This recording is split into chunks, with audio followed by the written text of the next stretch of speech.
Hi everyone, my name is Taylor English and I will be discussing gender issues within disasters. So, going back as far as we can and as far as we have record about, women have always held different roles in society, in which the gender roles and norms change depending on where people live. Some places are more traditional and some have strayed away from the old fashioned ways of living. This all transpires down to what females wear, where they work, if they work, what they're allowed to do, but it doesn't just stop there. It continues to take down in a spiral like event even further. Women have been found to be amongst a higher rate of poverty, reduced health care and opportunities, education and job opportunities. Prior to life after a disaster, women are in the role of housekeeper and mother and caretaker before all else. Men are in the role of protector, and this can fall as a benefit and as a disadvantage to them as well. They are placed in more risk factors when they play in this role of protector before and after events that occur during disaster. They put their lives at risk, which puts their family at risk, which puts women at more risk of being more responsible for more things besides the family, but as well as an income and things further like that. Women also see these disasters as more of a threat and as more of a bigger issue than they actually could be, which puts men at more susceptible risk to step out and be the role of protector, in this case, to protect their family and their wives. And this puts women at higher risk of stepping into the job of a financial keeper and to find roles of occupation to afford their families and their needs.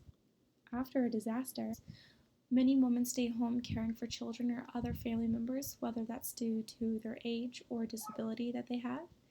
A study in the Center of Disaster Philanthropy found that around 80% of New Orleans locals were women, and which stayed behind after the majority of people left during a mandatory evacuation during Hurricane Katrina, in a place where women only made up 54% of the population of a city. All in all, there was a significant difference in the rate of death in genders after Hurricane Katrina. In this case, the women stayed back to take care of loved ones, and some were unable to get out due to transportation issues. As well as after the disaster, the women who survived were the ones also caring for the sick and injured. Across the globe, women were also forced to leave school to be caretakers. After disaster, necessities are even more scarce, and women are the ones having to travel farther to find goods and water. All in all, it limits the rest of their lives where they could be attending school to get an education or to have jobs to help sustain their families after a disaster. Pregnancy and childbirth also play a factor during disasters for women. An example used in the study done by the National United Nations Population Fund found that 230,000 pregnant women were negatively affected by the typhoon that hit the Philippines in 2013, in which a portion experienced life-threatening complications due to the disaster. But there is a light for women in the planning of disasters. Women can understand and come up with ideas outside of a man's abilities. Women are able to find the needs necessary for women, girls, families, and their futures.